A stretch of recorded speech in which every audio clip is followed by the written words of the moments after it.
ఈరోజు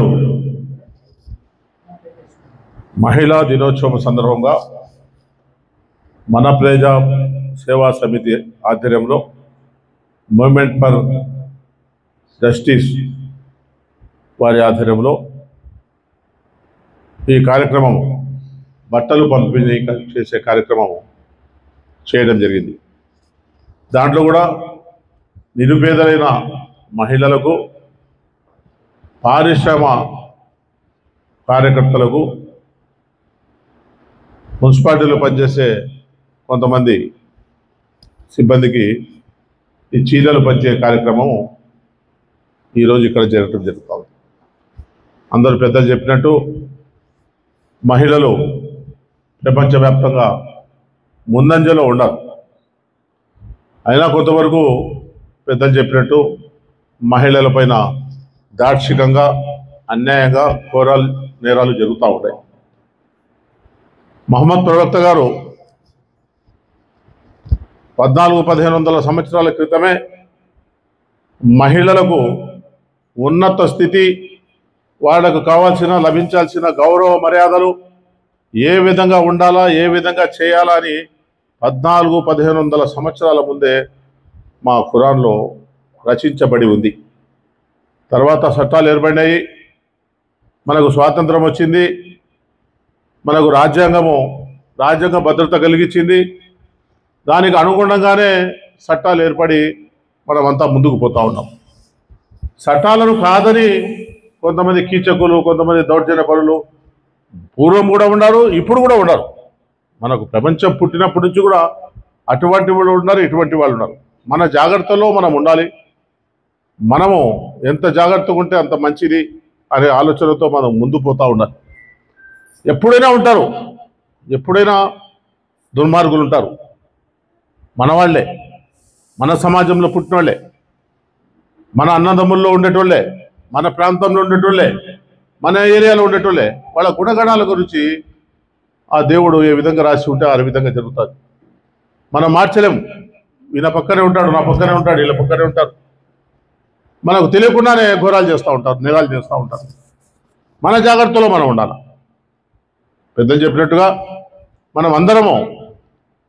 మనం ప్రతి మీటింగ్లో కానీ, ప్రతి సమావేశంలో కానీ ప్రజా సేవా సమితి ఎన్నో కార్యక్రమాలు చేస్తూ ఉంటారు. అయ్యూబ్ ఖాన్ శ్రమకు వచ్చి అందరిని పిలిచి, మళ్ళీ ఆర్థిక ఇబ్బందులు ఉన్నప్పటికీ ఆర్థికంగా డబ్బు పోగు చేసుకొని అనేక కార్యక్రమాలు, సంవత్సరాలు 10-12 కార్యక్రమాలు, అనేక రకమైన కార్యక్రమాలు, పిల్లలకు చదువులు చెప్పేయటం అయితేనేమి, ఆరోగ్యము బాగా చేయాల్సిన పరిస్థితులు ఏదైనా ఉంటే మెడికల్ క్యాంపులు పెట్టడం అయితేనేమి, ఇట్లా ఏదైనా చీరల పంపిణీ కార్యక్రమం అయితేనేమి, అన్నదాన కార్యక్రమం అయితేనేమి, ఇలా ఎన్నో కార్యక్రమాలు అయ్యూబ్ ఖాన్ ఇంట్లో నేను చూస్తూ రావడం జరుగుతూ ఉంది. మనం కూడా అయ్యూబ్ ఖాన్కు సహకరించే అందరినీ దేవుడు బాగుంచాలని, వాళ్ళకు ఆరోగ్యము, ధనము అన్నీ కూడా సమకూర్చాలని చెప్పి భగవంతుడు మనమందరూ కూడా దీవించాలి. ముఖ్యంగా మనం ఈరోజు మన ప్రాంతంలో ఉండే మున్సిపాలిటీ వర్కర్లను, ఇక్కడ ఉండే మహిళలు కొంతమందిని ఎంచుకొని ఒక 70-20 మందికి మంచి నాణ్యమైన దుస్తులు, చీరలు, మొత్తం ఏదో ఇస్తామని 100-150 రూపాయలు, 200 రూపాయలు లేకుండా 450 రూపాయలు, 470 రూపాయలు చీరలు తీసుకొని వచ్చి గౌరవంగా అక్క చెల్లెలకు, మన ప్రాంతంలో ఉన్నటువంటి గౌరవ మర్యాదలతో వాళ్ళకు సత్కరించాలనే ఆలోచనతో ఈ కార్యక్రమం చేస్తూ ఉండడానికి వాళ్ళకు మరీ ధన్యవాదాలు తెలియజేసుకుంటూ, ముఖ్యంగా అయ్యూబ్ ఖాన్ గారికి దేవుడు ఆయుర్వేదాలు, అష్టైశ్వర్యాలు ప్రసాదించాలని చెప్పి నేను మనస్ఫూర్తిగా ఆ భగవంతుని కోరుకుంటూ సెలవు తీసుకుంటున్నాను. ఈ దినము అంతర్జాతీయ మహిళా దినోత్సవం నిన్నటి వరకు అయిపోయినది. ఏమంటే ఆదివారం కాబట్టి ఈరోజు మేము ప్రోగ్రాం ఏర్పాటు చేశాము. అంతర్జాతీయ మహిళా దినోత్సవం జరుపుకున్నాము కాబట్టి దానికి అమలు చేయలేకపోతున్నాం. ఎక్కడ ఉంది ఈ లోపము? ఎందుకు హింసకు గురవుతున్నారు మహిళలు అంటే అది మీ చేతిలో ఉంది. ఏదైతే పెంపకం మీరు అల్లారుగా పెంచి గారాబం ఎక్కువైపోయింది. కాలంలో పిల్లలకు గారాబం ఎక్కువైపోవడం వల్ల చిల్లర పనులు కానీ చేయడం కానీ, బైక్ రైడింగ్లో కానీ, ఎక్కడైనా చైన్ స్కాచింగ్ కానీ ఇలాంటి చెడు వ్యసనాలకు బానిసలు అయిపోయినారు యువత ఈ కాలంలో. దానికి బాధ్యులు ఎవరంటే తల్లిదండ్రులే, ముఖ్యంగా తల్లి గారవం ఎక్కువై ఎన్ని జరుగుతున్నాయండి నా ఆలోచన. ఎన్నో చూస్తున్నాం జరుగుతున్నాయి. మొన్న అన్నమయ్య జిల్లాలో తల్లిని కొడుకు ఏదో డబ్బు ఇవ్వలేదని ఇక్కడ పొడచడం జరిగింది కత్తులతో. ఎంత అమానుష్యం చూడండి. మరి సరే, హైదరాబాద్లో ఇంకొక సంగతి జరిగింది. ఏం జరిగింది? పిల్లోడు 12 సంవత్సరాల పిల్లోడు సెల్ ఫోన్ వాడుతున్నాడని అమ్మ అరిసింది. నాయనా ఎందుకు సెల్ ఫోన్ వాడుతున్నావు అని. అమ్మ ఏం చేసింది? అరిసి ఆమె పెట్టి ఏదో కూరగాయలు కనుక్కోకపోయేటప్పటికే ఈ పిల్లోడు ఉరేసుకున్నాడు. మరి అలాంటి ఘోరాలు జరిగినాయి. సరే, మరి నిన్న చెన్నైలో తల్లి చనిపోయింది. సో డిఫరెంట్ చెప్తున్నాం మేము. తల్లి చనిపోయిన తర్వాత ఇంటర్మీడియట్ పరీక్షలు పోకుండా నేను ఫోన్ మా తల్లి ఖననం చేస్తానని ఆయన అట్టే తల్లి దగ్గర ఉన్నాడు. తల్లికి ఆయన పూలమాల వేసి మరి దండం పెట్టుకొని తల్లికి ప్రజలంతా ఏదైతే బంధువులు అంతా నైనా పరీక్షలు రాకపోతే నువ్వు నష్టపోతావు, ఒక సంవత్సరం నీకు వేస్ట్ అవుతుంది కాబట్టి నువ్వు పోవని చెప్పి పంపించడం జరిగింది. తల్లిలు ఇలాంటి వాళ్ళు కూడా ఉన్నారు. నేను తల్లితో చెప్పడం లే, మంచిగా పెంచి మంచి పోషణలు మంచి బుద్ధులు కూడా చెప్పించి మంచి నీతిమంతులుగా తయారు చేసి మంచి విద్యావంతులు తయారు చేసి మంచి ఈరోజు కలెక్టర్లు అవుతున్నారు, మంచి ఆఫీసర్లు అవుతున్నారు. ఏంటంటే మీ సెలవే, అది మీ దయ దాక్షిణమే. ఆ పిల్లకు కూడా ఏం లేదు, 2 ఏమంటారు బియ్యం గింజలు నోట్లు వేసి ఏడు సచ్చిపోతాడు వీడు, అంతే కదమ్మా. ఒక నెల పిల్లోనికి 4 గింజలు వేసి మెతుకులు వేసి ఏటి చచ్చిపోతాడు. వీడు పెద్ద మిమ్మల్నే కొడుతున్నాడు, మిమ్మల్ని నాశనం చేస్తున్నాడు, మిమ్మల్నే అనగారికి తొక్కుతున్నాడు. కాబట్టి ఇకనైనా సమాజము మంచి బోధనలు ఇవ్వాలా పిల్లలకు. తల్లిదండ్రుల హక్కుల గురించి చెప్పాలా.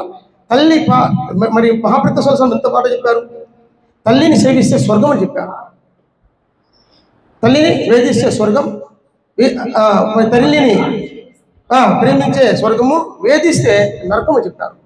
ఇలాంటి మాటలు ఎంత తల్లి ఎన్ని కష్టాలు పడి ఆమె 9 మాసాలు మోసి పెంచిన ఇలాంటి మనిషి చివరికి ఆ మహిళలకు నాశనం చేయడం దానికి వచ్చినాడంటే ఇది అందరి బాధ్యత. కాబట్టి సమాజంలో దీని గురించి మనం గట్టిగా పోరాటం చేయాలా, ఇంక చైతన్యం తేవాలా. నేను ఈ సమయానికి మా అన్నగారు వచ్చినందుకు ఆయన ధన్యవాదాలు చెప్పుకుంటూ, అంతర్జాతీయ మహిళా దినోత్సవం సందర్భంగా ఇక్కడ మన ప్రజా సేవా సమితి movement for piece and justice ఆధ్వర్యంలో పారిశుద్ధ కార్మికులకు చీరల పంపిణీ కార్యక్రమం ఇక మన అయ్యూబ్ ఖాన్ గారు చేయడం జరుగుతుంది.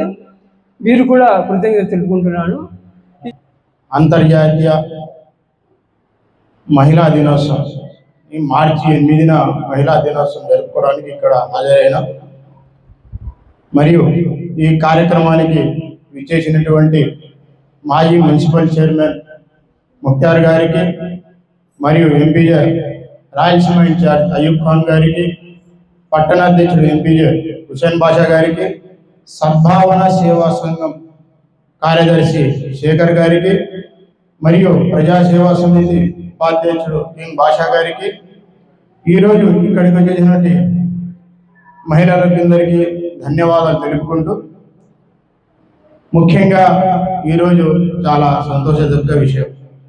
ఎందుకంటే మహిళా దినోత్సవంగా రావడం కారకులు ఎవరంటే మీలాంటి వారే. ఇది ఎప్పటి నుంచి వచ్చింది, ఎప్పటి నుంచి మనం చేసుకుంటామనే విధంగా కొన్ని సంఘటనలు మీ ముందర ఉంచడానికి ప్రయత్నం చేస్తాం. ఈ ఉద్యమం మీ ద్వారానే వచ్చింది. 1908లో న్యూయార్క్లో గార్మెంట్స్ కార్మికులు ఉద్యమాన్ని లేవనెత్తారు.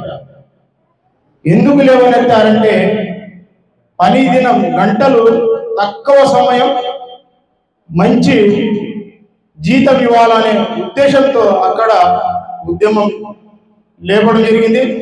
ఆ ఉద్యమం కాస్త యూరోప్ కంట్రీస్ అంతా తాగింది. 1909లో న్యూయార్క్లోనే ఫిబ్రవరి 28న మొట్టమొదటిగా మహిళా దినోత్సవం జరుపుకోవడం జరిగింది. దాని తర్వాత డెన్మార్క్లో 1910లో ఈ ప్రస్తావన పెట్టినప్పుడు దీన్ని చర్చించి యూరోప్ కంట్రీస్, దాని తర్వాత 1911లో ఒక వేడుకగా జరపడం జరిగింది. యూరోప్ కంట్రీస్ అయినటువంటి జర్మన్, ఆస్ట్రియా, స్విట్జర్లాండ్ వంటి దేశాలు ఈ మహిళా దినోత్సవాన్ని ఒక వేడుకగా జరుపుకోవడం జరిగింది. దాని తర్వాత కొద్ది దినాల తర్వాత 1975లో ఈ వారాన్ని కాస్త ఐక్యరాజ్య సమితిలో ప్రవేశపెట్టడం జరిగింది. 1975 అంటే దాదాపు 60 సంవత్సరాలు ఈ ఉద్యమానికి ఫుల్ స్టాప్ పెట్టి దాని తర్వాత ఐక్యరాజ్య సమితి జోక్యం చేసుకొని 1977 నుంచి మార్చి 8న అధికారికంగా ప్రకటించడం జరిగింది. అప్పటి నుంచి ఇప్పటి వరకు దాదాపు 48 సంవత్సరాల నుంచి మహిళా దినోత్సవం జరుపుకుంటూ వస్తున్నాం. మార్చి 8న అంటే ప్రపంచవ్యాప్తంగా ఈ మహిళా దినోత్సవం జరుపుకుంటూ ఉన్నాం. కానీ 48 సంవత్సరాలు గడిచినప్పటికీ మహిళల బతుకులు మారాయంటే మారడం లేదు. ఎందుకంటే మన పట్టణాలు చెప్పినట్టు మహిళలకు సరైన గౌరవం ఇవ్వడం లేదు. ఒక పక్కన ప్రభుత్వాలు చట్టాలు చేస్తున్నాయి, కానీ దాన్ని అమలు పరచడం ఎక్కడ చూసినా దాదాపు 30 నిమిషాలు 40 నిమిషాల వ్యవధిలోనే దేశవ్యాప్తంగా ఒక అత్యాచారం జరుగుతుంది. అలాంటి అత్యాచారాన్ని గ్రహించి కేంద్ర ప్రభుత్వం అది చట్టం తెచ్చింది. ఏ చట్టం అది? నిర్భయ చట్టం తెచ్చింది. నిర్భయ చట్టం తెచ్చి కూడా దాదాపు అది కూడా 10-15 సంవత్సరాలు అయిందండి. నేటి కూడా ఇప్పటికీ మహిళలు అనగదొక్కుతున్నారు, వాళ్ళ పైన హింసలు జరుగుతున్నాయి. అలాంటి హింసలను అరికట్టాలంటే ప్రభుత్వాలు కఠినంగా వ్యవహరించాలి. ఈ విధంగా ఎప్పుడైతే కఠినంగా వ్యవహరిస్తారో మహిళలు గాంధీ గారు చెప్పినట్టు ఒక ప్రదేశం నుంచి ఇంకో ప్రదేశానికి పోవాలంటే మహిళ ఒక కాయిన్స్ ఎగరవేసుకుంటూ పోవాలా, ఎవరి భయం లేకుండా. మృగాలు అంటే మనం అడవిలో పోతే భయపడతాం, కానీ ఇప్పుడు సమాజంలో మనుషుల రూపంలోనే మృగాలు ఉన్నాయి.